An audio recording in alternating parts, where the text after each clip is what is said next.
ఇక్కడ ఇంకా 2 పేజీలు ఉంది, చదివైనా ఇక్కడితో ఈ పుస్తకం అయిపోతుంది. సరేనా? చదువు. ఉమ్.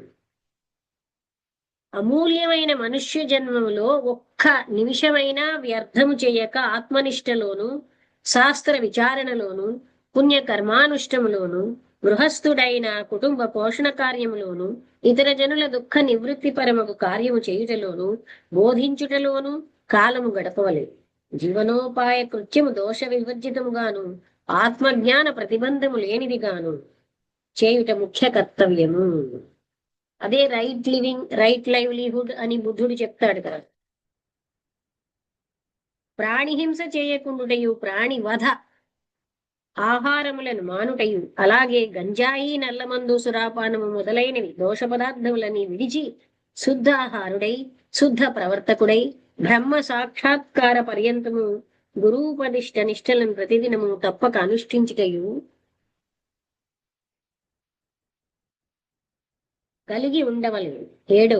విషయ విరక్తి, బ్రహ్మచింతనము, జీవకారుణ్యము, పరమశాంతము అనే 4 మహావాక్యములు వీరి వ్రతములు.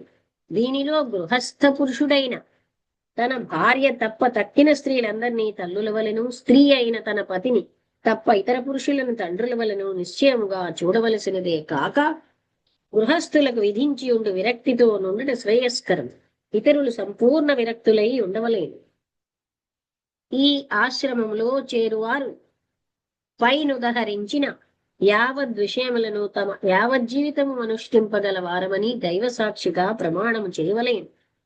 సుగుణములు గల వారు ఏ కులము వారైనా దీనిలో చేరవచ్చు. పైనుదహరించిన సంగతులలో అనివార్య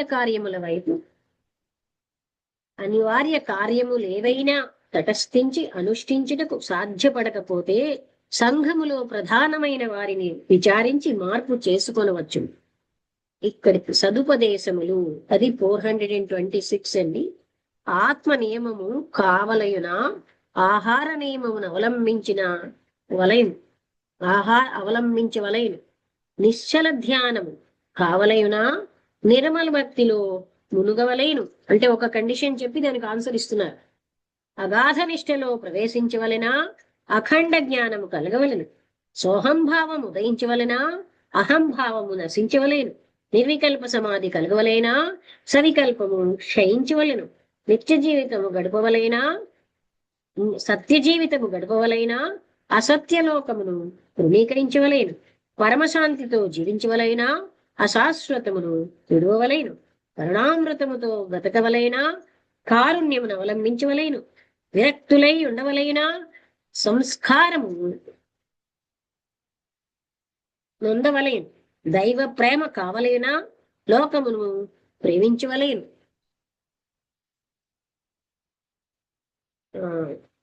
దైవత్వమును ఉండవలైనా, దైవమయమై ఉండవలేను. సాధింపవలైన సాధనలో అమరవలయు. వృత్తులనండి బీజములను దహింపచేయుటలో ప్రాణాయామం అనే అగ్నికి సమానమైనది మరి ఉండు లేదు. మనస్సనడు మాయాతమస్సు నశింపచేయుటలో ఆత్మ జ్ఞానైక బోధమనడి భాస్కర ఉదయమునకు సదృశమైనది మరి ఒకటి లేదు. అహంకారమనడి రాక్షసుని సంహరించుటలో నిర్మల భక్తి అనే భగవంతునికి సదృశం ఇంకొకటి ఉండబోదు. వేదమనడి బాధను తొలగించుటలో కరుణైనడి దివ్య రసాయనామృతమునకు సమమైనది మరి ఒకడు లేదు. సంసారం అనే మాయాపాసాన్ని ఛేదించడంలో వైరాగ్యం అనే వజ్రాయుధానికి తుల్యమైనది మరి ఒకటి. చూసారా, సంసారాన్ని ఛేదించడానికి వైరాగ్యమే పెద్ద వజ్రాయుధం, మరి ఒకటి లేదు. ప్రసన్నమైన నిత్య సంతోషాన్ని కలగచేయుటలో శాంత మనస్సు అనేది చంద్రోదయమునకు సాటి అయినది ఒకటి ఉండబోదు.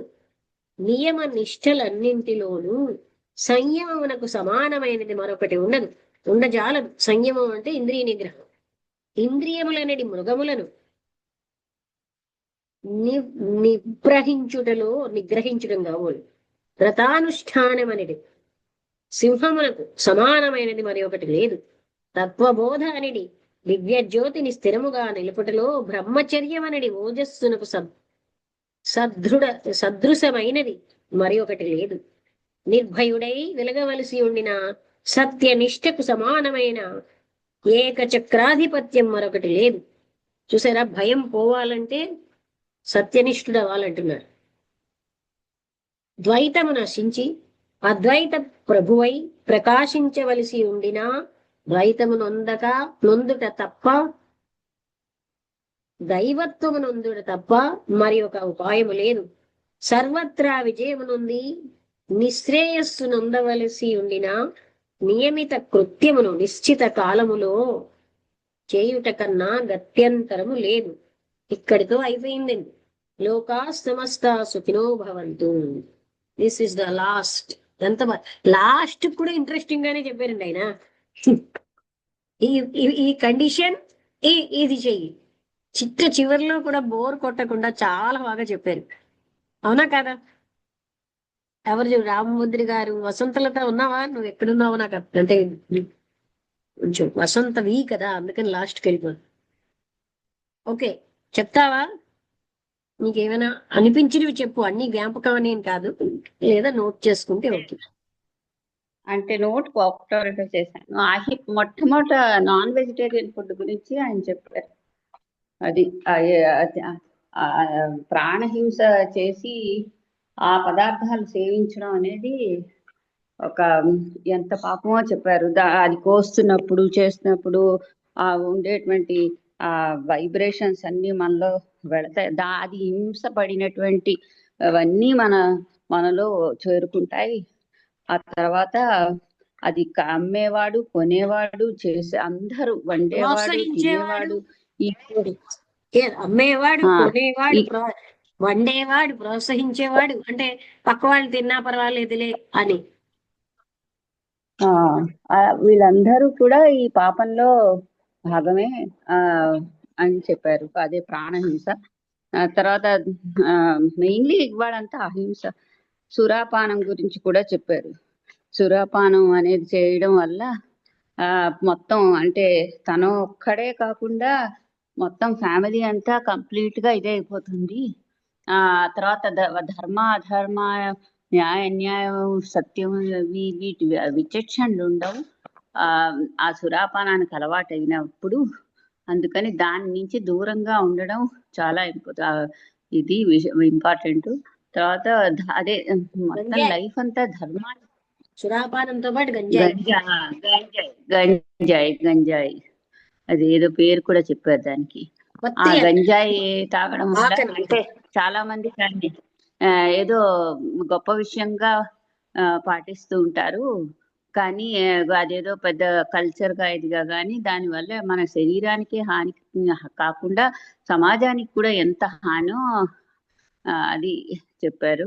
ఆ తర్వాత నిత్యం ధర్మబద్ధమైనటువంటి జీవితం, రైట్ లైఫ్, రైట్ లివింగ్, అది చాలా ఇంపార్టెంట్. దాంట్లో అహింస, నిత్యం ధర్మబద్ధమైన జీవితం జీవించడం ఇంపార్టెంట్, రైట్ లైఫ్ అది చెప్పారు. అది బుద్ధుడు చెప్పినట్టుగా రైట్ లైఫ్ అనేది అంటే ధర్మానికి కట్టుబడి దయ, తర్వాత సత్యము, దయ, తర్వాత వైరాగ్యం, వీటితో బతకడం అనేది నేర్చుకుంటే వైరాగ్యమే మెయిన్ మన మోక్షానికి, ఫ్రీడమ్ కి దారి. అది అని చెప్పారు. మాయని జయించగలిగేది అది ఒక్కటి. ఇలా ఈ విషయాలు వరకు ఇవి అష్టాదశ పురాణేషు వ్యాసస్య వచనద్వయం పరోపకారాయ పుణ్యాయ పాపాయ పరపీడనం. అది అవును. అది అంటే బాధ ఇతరుల్ని బాధ పెట్టడం అంటే శారీరకంగా, ముఖ్యంగా మాంసాహారుల కోసం చాలా ఎక్కువగా, వాటికంటే మృగాలు చాలా నయం. అంటే గుర్రము, ఏనుగు అవి నయం అంటున్నారు. ఆ తర్వాత చెప్పారు ఏంటంటే మనం దాని వాసన భరించలేనిదిగా ఉండడం వల్ల వాటిని మసాలాలు అన్ని వేసుకొని అలవాటు చేసుకున్నాడు మానవుడు తినడం. వేరే పులి అలాంటివన్నీ ప్రకృతి సిద్ధంగానే అవి తింటాయి, ఎందుకంటే అవి వాటి శరీరానికి నప్పుతుంది కాబట్టి. మన శరీరానికి అవి నప్పవు, కానీ మనం దానిలో రకరకాలవన్నీ జోడించి దాన్ని రుచికరంగా తయారు చేసుకుని తినడానికి అలవాటు పడ్డాం. ఆ తర్వాత ఏంటది, విదేశీయులు కూడా ఇప్పుడు వెజిటేరియన్ ఫుడ్ ని దానికి తాలూకా లాభాల్ని చూసి దాన్ని ఫాలో అవుతున్నారు. కానీ మన ఏంటంటే మనలో కొంతమంది సాధువులు కూడా ఈ రకమైనటువంటి దీనిలో, అంటే ఎవరైతే మోక్ష సాధకులు, ఎవరైతే సమాజానికి ఇది చూపించే వాళ్ళు కూడా ఇలాంటి అలవాట్లలో ఉండడం చాలా, it is a very deplorable state of affair అని చెప్పి. అంటే మార్గనిర్దేశం చేసే వాళ్ళే అలాంటి అలవాట్లు ఉంటే మరి మిగతా వాళ్ళ సంగతి ఇంకా ఎంత పాడైపోతారు కదా. అవును, బాగుంది, బాగానే చెప్పారు. అలాగే అతను చివరికి కూడా ఈ కండిషన్ కావాలంటే ఇలా ఉండండి, ఈ కండిషన్ కావాలంటే ఇలా, చాలా బాగా చెప్పారు. చివరికి కూడా ఇంట్రెస్టింగ్ గా పెట్టారు. సింపుల్ గా ఉంది, అర్థం అవుతుంది మెయిన్ గా. ఆయన చాలా రెవల్యూషనరీగా చెప్పారు. ఉన్నది అంటే వాళ్ళకి ఏం భయం ఉండదు కదా. అయినా ఆ అంటే ఆత్మజ్ఞానం కావాలంటే అక్కడ ఏ మొహమాటాలు పనికిరావు.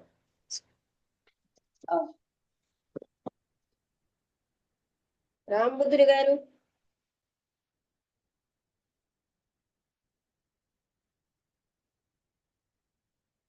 ఇంద్రియ నిగ్రహం గురించి కూడా మాట్లాడారండి అక్కడ. అనుపమ గారు ఉన్నారేంటి? ఇంద్రియ నిగ్రహం మరి అదే చాలా ముఖ్యం. జిహ్వేంద్రియ నిగ్రహం ఇంకా ముఖ్యం అని చెప్పారు. అవునండి, ఆ ఒక్క వాటి వల్ల అన్ని నిగ్రహాలు వస్తాయని చెప్పారు. అవునండి.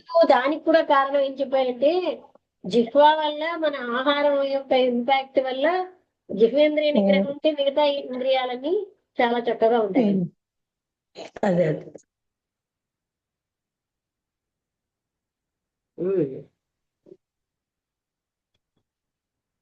నమస్తే మేడం, అందరికీ నమస్కారం. అదే మేడం, ఆధ్యాత్మిక జీవితంలో పాటించాల్సిన నియమాల్లో అహింసకు సంబంధించింది అదే ముఖ్యము. అంటే మాంసాహార భక్షణం వల్ల అహింస దయ, అహింస పరమో ధర్మ. అవును మేడం, అంటే ఆధ్యాత్మికంలో దయ యొక్క ప్రాముఖ్యతను చెప్తూ అది ఎక్కువ అహింసలోనే ఉన్నది. అంటే ఏ ప్రాణికైనా హింస చేస్తే మన దగ్గర ఆ అర్హత కోల్పోతున్నాము, ఆధ్యాత్మికానికి అర్హత కోల్పోతున్నాము, కాబట్టి దాన్ని పాటించాలి అని వాళ్ళు కూడా. మనం మర్చిపోయాం కానీ ఇంతకు ముందు ఏం చెప్పారంటే, నరకంలో ముడికి నీళ్లలో కాళ్ళు పెట్టి కూర్చోమంటారు ఇక్కడ జంతువు మాంసం తిన్నవాళ్ళు.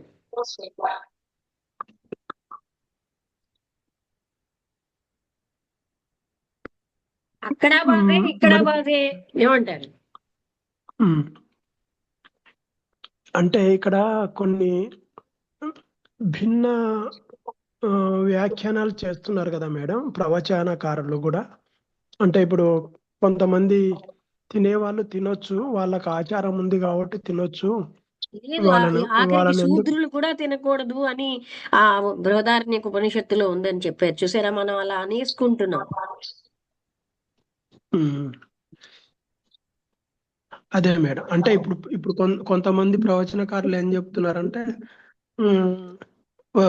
అంటే ఆచారం ఉన్న వాళ్ళు బ్రాహ్మ, వైష్ణవ, వైశ్య ఇట్లా వీళ్ళు తినొద్దు, కానీ క్షత్రియులు, శూద్రులు వీళ్ళకు ఆచారం ఉంది కదా, ఎందుకు తినకూడదు అదంతా.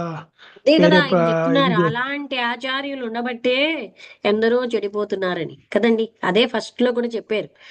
ఎందుకు శుష్క వేదాంతం అంటే రాశారు అంటే, గురువులు అలాంటి వాళ్ళు ఉండడం, శిష్యులు అలాగా అంటే వాళ్ళకి ఆచరణ లేకపోవడం వల్ల వాళ్ళు ఆ బ్రహ్మజ్ఞానం పొందటం లేదు.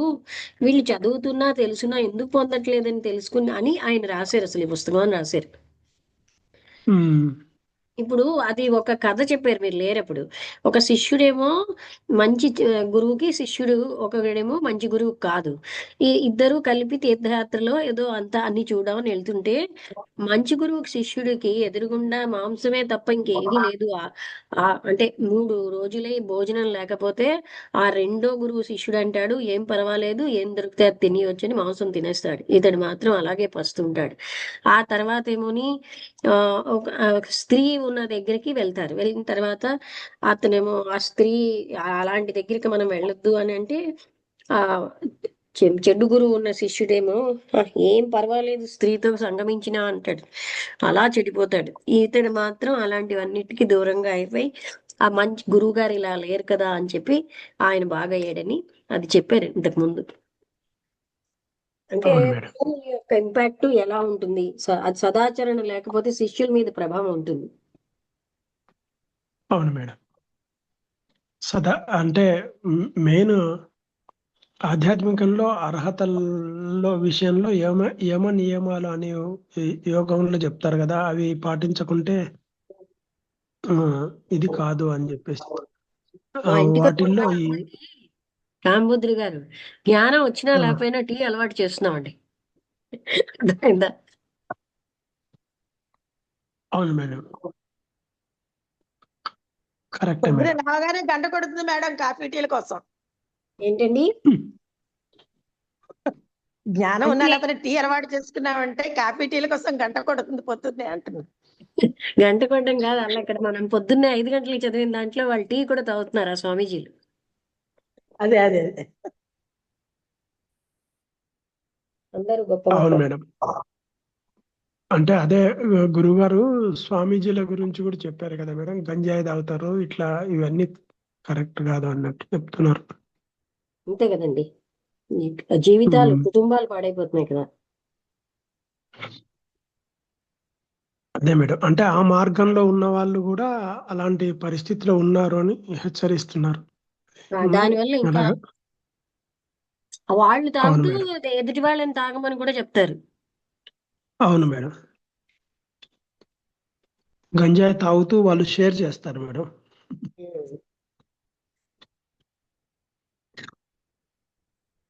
అదే మేడం, అంటే కానీ ఆ, ఇతను ఎంత సూక్ష్మాతి సూక్ష్మమైన విషయాలు మొహమాటం లేకుండా బాగా చెప్పారండి. అంటే సద్గురువులు అందరూ అలాగే చెప్తారనుకోండి, కానీ మలయాళ స్వామి చాలా అవును మేడం, ఫేమస్ ఆ కాలంలో. చాలా రెవల్యూషనరీ ఇది మేడం ఆయన. ఆయన చెప్పిన దాంట్లో అంటే మాంసము హృదయంలో వేస్తే ఈశ్వరుడు కూడా భయపడిపోయి పారిపోతాడు, గోవుల మందలో పులి వచ్చినట్టుగా అని చెప్పారు కదమ్మా. ఉమ్, ఉమ్. అది కూడా అదే అదే మాంసాహారుల విషయం. ఉమ్, గోవుల అందువల్ల మందలో పులి. తినే ఆహారం, అది ఆ, ఆర్జించే విధానం, రైట్ లైవ్లీహుడ్ అంటారు ఆ, కదా. ద- లైవ్ రైట్ లైవ్లీహుడ్, ధర్మము అధర్మంగా సంపాదించడం అది కూడా కరెక్ట్ కాదు. అయితే ఇంకొక క్వశ్చన్ ఉంది మేడం. అడగండి. ఇప్పుడు ఈ ప్రకృతి అంతా, అంటే ప్రకృతి అంతా బ్యాలెన్స్ కావాలి అంటే ఈ యాజ్ ఇట్ ఈజ్ గా ఆ, అంటే అనాది నుంచి జరుగుతున్న ఈ యొక్క స్థితిని ఇలా ఇది చేయగలిగితేనే బ్యాలెన్స్ అవుతుంది, తర్వాత లేదంటే కాదు అని అంటారు కదా, దానికి ఎలాగ చెప్పాలి మేడం? ఇదో మంచి కుంటి సాకండి. అర్థమైందా? ఆ, ప్రకృతిలో ఆ, ఎకలాజికల్ బ్యాలెన్స్ దాని అంతటా అది ఉంది. మనమేమో విషం ఉందని పాములను చంపేస్తాం, పాము కూరల్లో ఏమంటారు, అలాగే తేలుని ఉమ్, చంపేస్తాం. ఎందుకు? మనిషి చాలా స్వార్థపరుడు. అవి కొట్టకపోయినా కొడతాయి. మరి అలా అయితే మనుషుల్ని చంపాలి కదండి. కలునకు నిలువెల్ల విషం అన్నారు, వాటి కూరల్లోనే ఉంది. ఉమ్, అందుకని మనుషులు ఏం చేస్తారంటే వాళ్ళ కన్వీనియన్స్ కు తగ్గట్టుగా సూత్రాలు రాసుకుంటున్నారు, మిగతా అన్ని కూడా అలాగే చేస్తున్నారు కదా. వాళ్ళ యొక్క బాహ్య శరీర సుఖం కోసమే ఇవన్నీ చేస్తున్నారు. కానీ ఇకలాజికల్ బ్యాలెన్స్ దానంతట అదే ఉందండి. అసలు మానవ నిర్మాణం జంతువులు తినేటట్టు లేదని కూరలు లేవు కదా మనకి. అలా అది కేవలంగా ఆ జంతువులకే కూరలు పెట్టాడు, అవే మాంసాహారులు. అన్ని జంతువులు కావు, మాంసాహార జంతువులకే కూరలు ఉన్నాయి. అందుకని బ్యాలెన్స్ మరి ఉందండి, దాని అంతటదే ఎకలాజికల్ బ్యాలెన్స్ జరుగుతాం. పాముల్ని చంపేస్తున్నాం, మనం మనిషి వచ్చిన తర్వాత నుంచే బ్యాలెన్స్ డిస్టర్బ్ చేసాడండి. ఎందుకంటే పాములు ఎలకల్ని వాటిని తిని ఎన్నో అని రైతుకి ఎంతో హెల్ప్ చేస్తాయి. అయితే నాకు ఎప్పుడైనా కరుస్తుందేమో అని కనబడగానే చంపేస్తాం. ఎంత స్వార్థంగా అంటే ఉందో చూ. అంటే ఇప్పుడు ఇంట్లోకి ఒక తేలో పాము వచ్చిందంటే దాన్ని అది అది మనకు అది మనకు హానియే కదా మేడం. దాన్ని పడేయచ్చు దాన్ని కదండి, చేయకూడదా? పాముల్ని పట్టేవాడు వచ్చి పాముల్ని పట్టుకెళ్ళిపోవట్లేదా ఈ కాలం? హాని అని చెప్పి దాన్ని చంపేస్తే మనం వాటికి హాని అని అవి మనని చంపేయాలా? ఆ వాటికి హాని చెయ్యకపోతే అవి ఎవరి జోలికి వెళ్ళవండి. మనిషి తనకి హాని చేయని వాళ్ళ జోలికి వెళ్తాడు. మనిషి అంత హాని మరొకటి ఉండడు. జంతువు కంటే మనిషే హాని అని మనుషుల్ని చంపేయగలమా? అదైతే కరెక్టే మేడం. అంటే ప్రకృతి విధ్వంసం స్టార్ట్ అయినదే మనిషి నుంచి అయింది. మనిషి వచ్చిన మనిషి తర్వాతనే. స్వార్థం నుంచి. అవును మేడం. ప్రతి ఒక్కటి మనిషి నుంచే జరుగుతుంది మేడం. ఈ అంటే ప్రకృతికి ద్రోహం అనేది మనిషి నుంచే జరుగుతుంది. తర్వాత ఇకలాజికల్ బ్యాలెన్స్ అంటే దానంతట అదిగా, అంటే అర్థమైందంటే క్రియేషన్ లో ఉందండి. మనిషి జంతువులను తిని వాళ్ళు కుంటి సాకులు చెప్తారు ఇలాగండి. ఉమ్.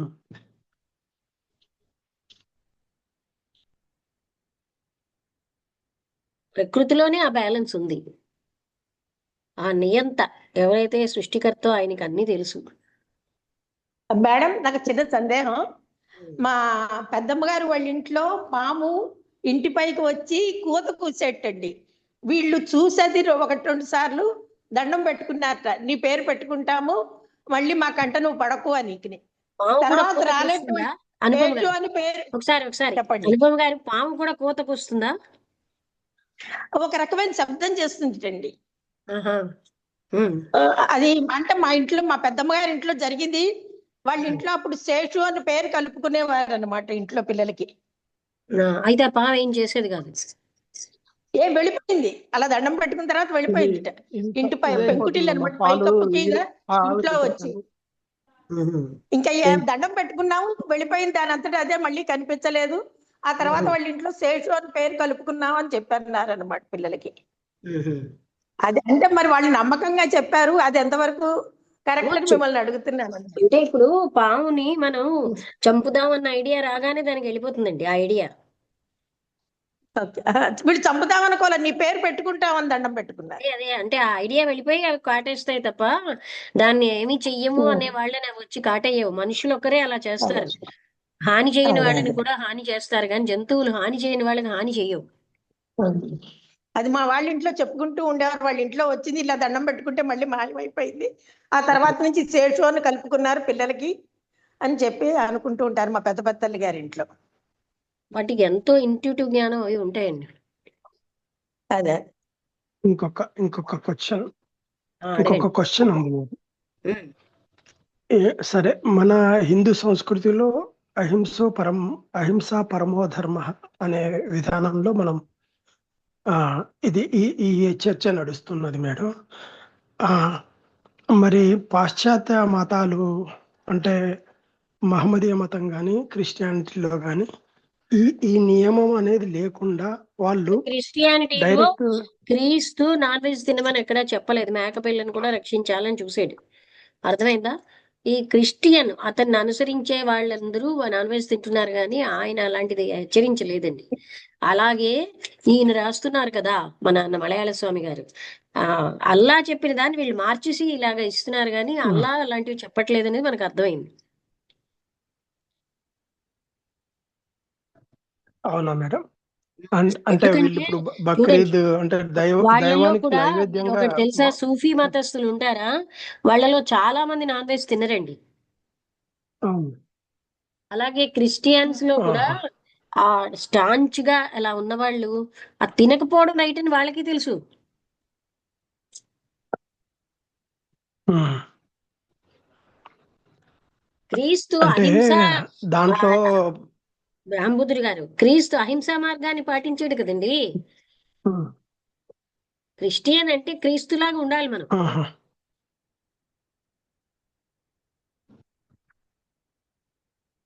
ఉమ్.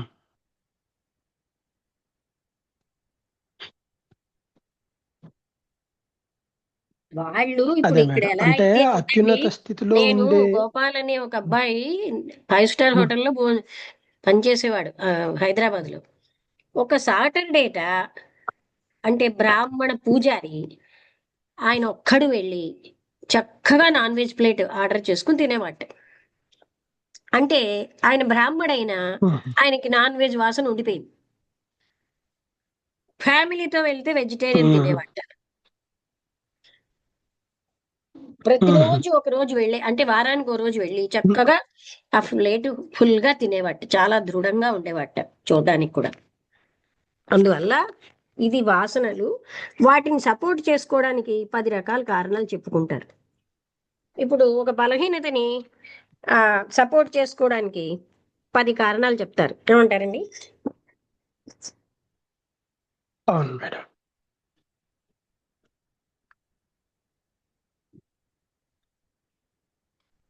ఏదో ఏదో మహాత్ముల పేర్లు కూడా చెప్పేస్తారు. వాళ్ళు ఓకే డ్రింక్ మేడం. చేయలేదా, వాళ్ళు నాన్ వెజ్ తినలేదా, అలాగే ఆ, అంటే వాళ్ళకున్న బలహీనతకి సపోర్ట్ చేసుకునే లక్షణం అందరికీ ఉంటుంది కదండి.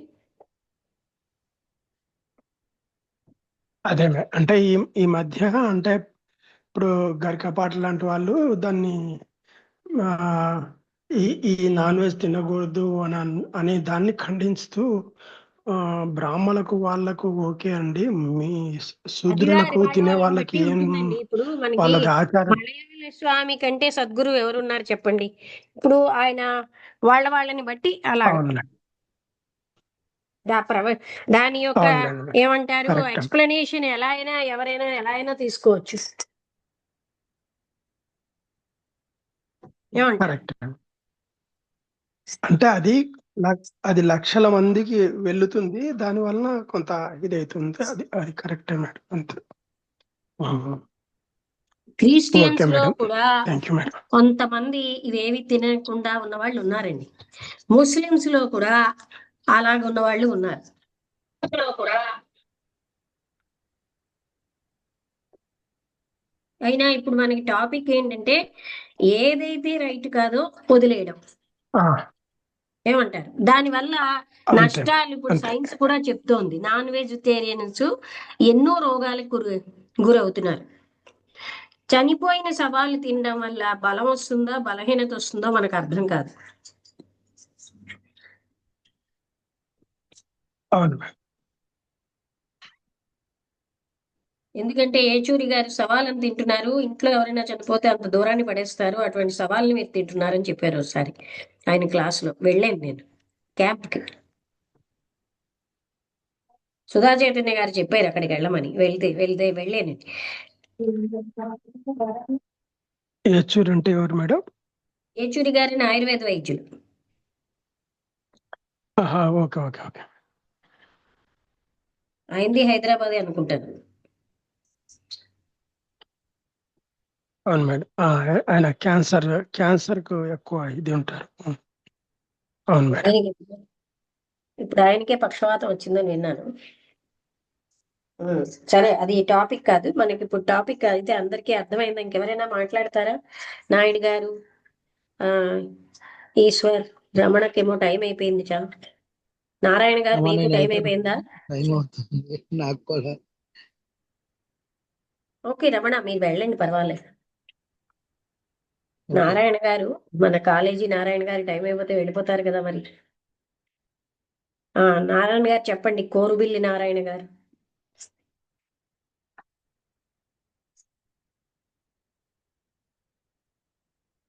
సో మీకు ఒక కొత్త విషయం తెలిసింది కదా, నాన్ వెజ్ ని ఎంకరేజ్ చేసిన వాడు కూడా నాన్ వెజ్ తిన్న పాపం వస్తుందని.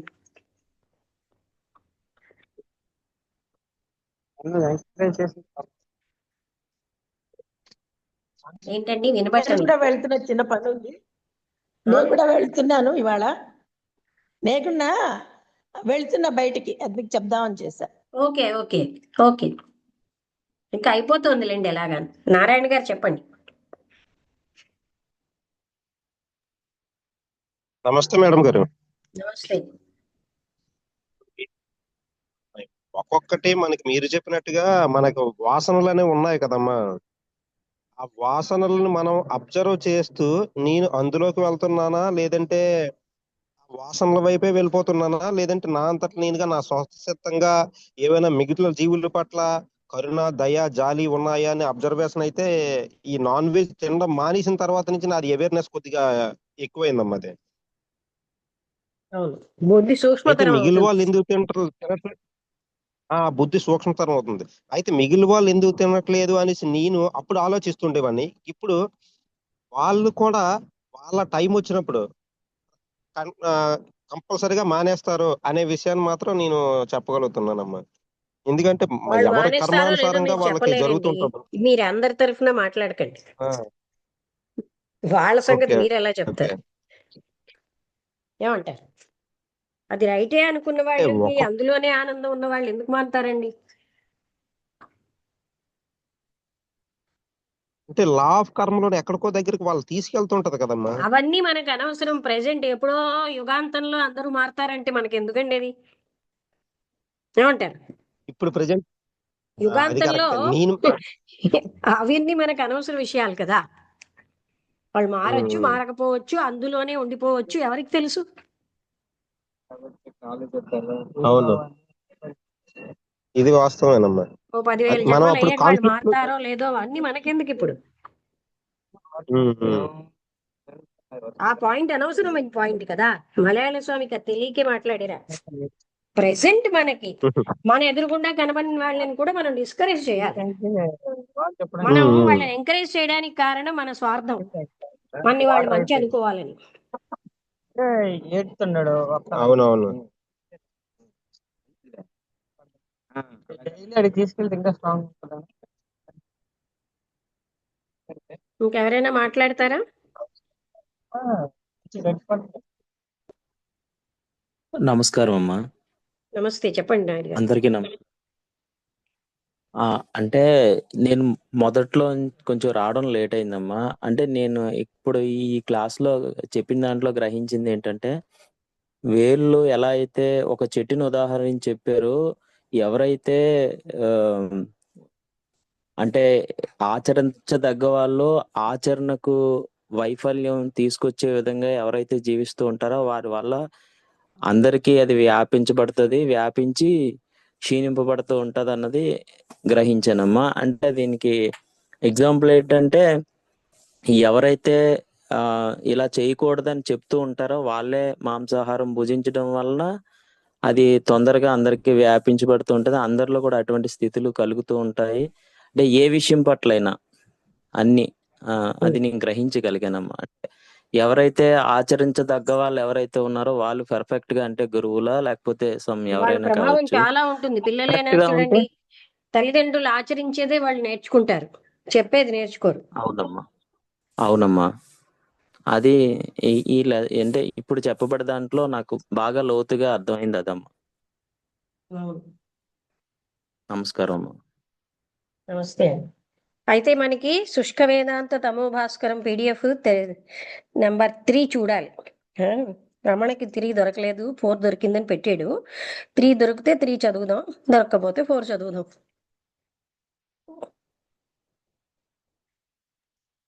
అంటే నమస్తే మేడం. అది నమస్తే. ఎయిర్పేడ్ వాళ్ళది ఏమైనా సైట్ దొరికితే దాంట్లో ఏమైనా దొరకొచ్చేమో అని నేను అనుకుంటున్నాను మేడం. మీరు ట్రై చేయండి రామభద్రి గారు. అంటే ఇంతకంటే గ్రాంధికం ఉంటే కష్టమేమో కానీ అయినా చదువుదాం, పర్వాలేదు. ఆ మాత్రం అర్థం అవుతుంది తెలుగు వాళ్ళకి, ఆ మాత్రం తెలుగు అర్థమవుతుంది. ఇందులో పెద్ద గ్రాంధికం అయితే కనపడడం లేదు మేడం. ఇందులో ఇందాక కాదు, మనం మొట్టమొదటి ఒక గ్రంథం, మలయాళ స్వామి గ్రంథం. మీరు మీ ఇంట్లో ఉన్నదే చదివారు కదా, చాలా గ్రాంధికంగా అవును ఉంది. అవును దాని అవును మీద మేడం. మా కొంచెం ఇంట్లో ఇది సంస్కరించబడింది. అంటే సంస్కరించడం అంటే ఆ గ్రాంధికం రైటే, మనకి రాక అలా అనుకుంటున్నాం. అవును మేడం. అంటే ఆ కాలంలో అది వ్యవహారం కదా మేడం. ఏంటి Eshwar? Voice of the silence చెప్పొచ్చమ్మా. నా వాయిసా? Voice of the silence book ఉంది కదమ్మా, దాని గురించి చెప్పండి అమ్మా. ఏంటంటున్నారు? నాకు అర్థం కావట్లేదు. Voice of the silence book ఉంది కదా, దాని గురించి చెప్పండి అమ్మా అంటున్నాను. వాయిస్ ఆఫ్ ద సైలెన్స్ గురించి చెప్పమంటున్నారు voice of madam. The silence అంటే ఇప్పుడు ఎలాగా ఈ కంటిన్యూస్ చేసాక వాయిస్ ఆఫ్ ది సైలెన్స్ అంటే ఆల్రెడీ మనం అప్పట్లో మీరు రాలేదు. Krishnamurti garu at the feet of the master కూడా నేను ఒకసారి ఇక్కడ గ్రూప్ లో చదివాను. అప్పుడే అప్పుడప్పుడు కృష్ణమూర్తి గారిని నేను కోట్ చేస్తుంటే వీళ్ళందరూ కృష్ణమూర్తి గారు చదువుదామని, చదివిన తర్వాత అదే బాగుంది ఎవ్రీడే మేము నేర్చుకుంటున్నామని అనడం వల్ల మళ్ళీ కృష్ణమూర్తి గారిని కంటిన్యూ చేస్తున్నాం. అది నిజమే కదా. వాయిస్ ఆఫ్ ద సైలెన్స్ చెప్తాను, అది చాలా గొప్పదే, కానీ అది ఎన్నో సింబాలిక్ గా ఉంటాయి. ఓకే అమ్మా, ఓకే అమ్మా. అలాగే అంటే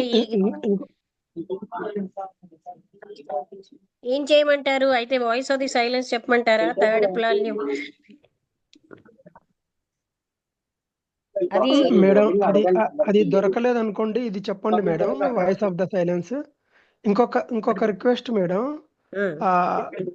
ఇప్పుడు కృష్ణమూర్తి గారిది జీవిత చరిత్ర ఏమైనా ఉంటుందా మేడం సపరేట్ గా? కృష్ణమూర్తి గారి లైఫ్ జీవిత చరిత్ర ఏమైనా ఉంటుందా అంటే అచ్యుత్ దాని పటవర్ధన్ నుంచి ఆయన ఏమైనా కొంత రాశారండి. అచ్యుత్ పటవర్ధన్ అంటే దాని నుంచి మనకి గ్రహించడానికి ఉంటుంది కదా, ఏమన్నా అంటే చేయగలమా? ముఖ్యంగా అతని జీవిత చరిత్రలో విషయాలు నేను చెప్తున్నాను కదా. ఆయనకి 8వ సంతానం అండి తల్లిదండ్రులకి. అయితే అనిబిసెంట్ ఏమో వీళ్ళు తమ్ముడు ఇతను సీషోర్ లో ఆడుకుంటూ ఉంటే లెడ్ బీటర్ గారికి యోగ దృష్టి ఉండబట్టి ఇతనికి శరీరాల్లో ఎక్కడా స్వార్థం లేకపోవడం ఉంది. అప్పుడు అనిబిసెంట్ అక్కడ లేకపోతే ఆవిడకి ఇన్ఫార్మ్ చేస్తే అప్పటికే జగద్గురు ఉద్భవించబోతున్నాడన్న ఉవాచ ఉండేది. రాబోయే జగద్గురు ఈయనేమనేమో అని వెంటనే అడాప్ట్ చేసుకోమంటే తండ్రి ఏం ఆలోచించాడంటే 8వ సంతానం, వీళ్ళకి నేనేమి కూడా విద్యాబుద్ధులు సరిగ్గా చెప్పించలేను, వాళ్ళైతే బాగా చెప్పించగలరని నిత్యానందుడిని కృష్ణమూర్తి గారిని అడాప్షన్కి ఇచ్చేస్తారు. అంటే అనిబిసెంట్ లైట్ బీటర్ గారు పెంచుతారు. అలాగే జగద్గురువులతో పరిచయం చేయడం ఇవన్నీ ఉంటాయి. అంత డీటెయిల్డ్ గా ఇక్కడ అవన్నీ చెప్పరేమో కూడా అందరూ. అవునండి, ఓకే మేడం. అంటే మనకు టీచింగ్స్ లోనే ఎక్కువ ఇది ఉంటది అంతే. అంతేకండి. అందుకే ఆయన ఏమంటారు తెలుసా, నేను కృష్ణమూర్తి సెంటర్కి వెళ్తే ఫోటోలు ఏమైనా ఉన్నాయా అంటే ఆయన ఫోటోలు అవిను అమ్మడాన్ని ఎంకరేజ్ చేయలేదు. ఆయన చెప్పిన దాన్ని వినమనే, అంటే ఆ టీచింగ్స్ కే ఎక్కువ ఇంపార్టెన్స్ ఇచ్చారని. అవును మేడం. ఆయన లైఫ్ హిస్టరీ డీటెయిల్స్ అంత ముఖ్యం కాదన్నట్టు. అవును మేడం. అంటే లాస్ట్ కు ఎండ్ లో కూడా అదే చెప్తారు మేడం. ఆయన ఎండ్ లో కూడా ఆయన చివరి రోజు కూడా చెప్తారు, అంటే ఎవ్వరికి ఏమి ఇన్ఫార్మ్ చేయకండి, ఉన్న వాళ్ళతోటే కానిచ్చేయండి అని చెప్పి చెప్తారు. అంటే ఒక 7 మంది దాకా ఉంటారు అంతే, వాళ్ళ ద్వారానే జరుగుతుంది. దీనికి ఎక్కువ భోగానంద్ ప్రాధాన్యత గారు ఇవ్వద్దు అని. భీమిలిలో ఉండేవారండి. ఆయన అలాగే చెప్పారు, అస్సలు చనిపోవడం అనే దాన్ని ఏం పెద్ద విషయం కాదు అని, అదేమి దానికి అంత పెద్దగా ఏమి చెయ్యొద్దని. కానీ ఆయన చిన్మయ శిష్యుడే, చిన్మయాను తన శిష్యుడు కాదు, వాళ్ళిద్దరు కూడా క్లాస్మేట్స్ లాగా. అందుకని చిన్మయ మిషన్ వాళ్ళు వచ్చి సన్యాసికి ఎలా జరగాలో అలా చేశారట. అవును మేడం, అదే చెప్తారు కృష్ణమూర్తి గారు. అంటే వ్యక్తికి ప్రాధాన్యత వద్దు, అసలు స్మారకం గాని ఏది ఉండొద్దు అని చెప్పి చెప్తారు.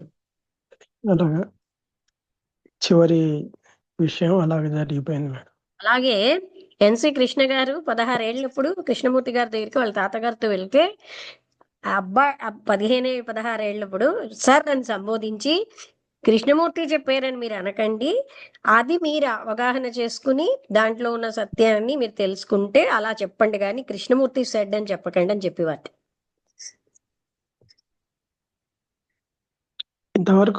ఇంతవరకు గురు పరంపరలో ఇట్లా చెప్పిన వాళ్ళు చాలా తక్కువ మందిలో కృష్ణమూర్తి గారే మొదటి వారేమో అనిపిస్తుంది మేడం. అంతేకాకుండా అభ్యాసేనతు వైరాగ్యేణ అన్నారు కదా కృష్ణుడు. ఆయన ఏమంటారు,